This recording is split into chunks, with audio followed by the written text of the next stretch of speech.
ये हैं जी मोहम्मद बूटा लाहौर से, बड़ी देर बाद ये नाम सुना है। थैंक यू बूटा साहब। वो कहते हैं जी कि जैसा कि आप जानते हैं मरीम नवाज़ लंदन पहुंच चुकी हैं और ज़रा बता रहे हैं कि अब मरीम बीबी अपने वालिद के साथ पाकिस्तान तशरीफ़ आएंगी।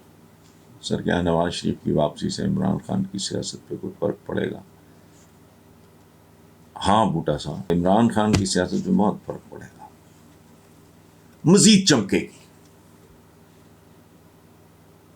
उस पर मज़ीद जो बनाएगा उसमें मज़ीद ताकत आएगी। उसकी वजह है इमरान की सियासत के पीछे अवाम खड़े। ये इम्तिहान बुनियादी तौर पे इमरान का नहीं अवाम का है, और मुझे नहीं लगता कि इस बार अवाम नाकाम होंगे। ये हलफ वगैरह भी लिए हैं, मुझे नहीं पता, लेकिन एक बात आप याद रखें, नवाज शरीफ का बेटी अमी गोल मोल सी बात करके गई है मरियम, अगर गई है मुझे तो पता भी नहीं था, आपके सवाल से पता लगा, मैं टीवी भी नहीं देखता। तो उसने कहा है कि मेरी दुआ है कि वो वापस आए मेरे साथ। दुआ शुआ क्या है, उनको पता है कि आना है। एक बात आप याद रखें, इस्तकबाल शानदार होगा, क्योंकि ये पैसा सैलाब के पानी की तरह बहाएंगे।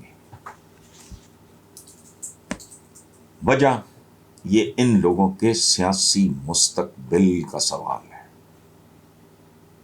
वो जानते हैं कि अगर इमरान ने इनको रगड़ा दे दिया फाइनल, और मैं बड़े दिनों से ये बात कह रहा हूं कि नवाज शरीफ का आना बहुत जरूरी है, ताकि एक ब्लफ रह गया है, एक ब्लफ रह गया है नून लीग के पास कि नवाज शरीफ आएगा तो उसका बयानिया, केड़ा बयानिया,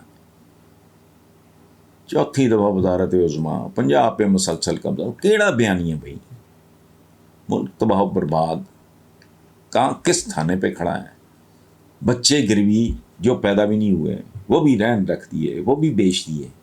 किन लोगों ने किया, ये कौन है, तो नाम लेना जी दो चार, तो ये दोनों काम होंगे। फर्क पड़ेगा इमरान को, सियासत उसकी और तवाना होगी और चमकदार होगी, और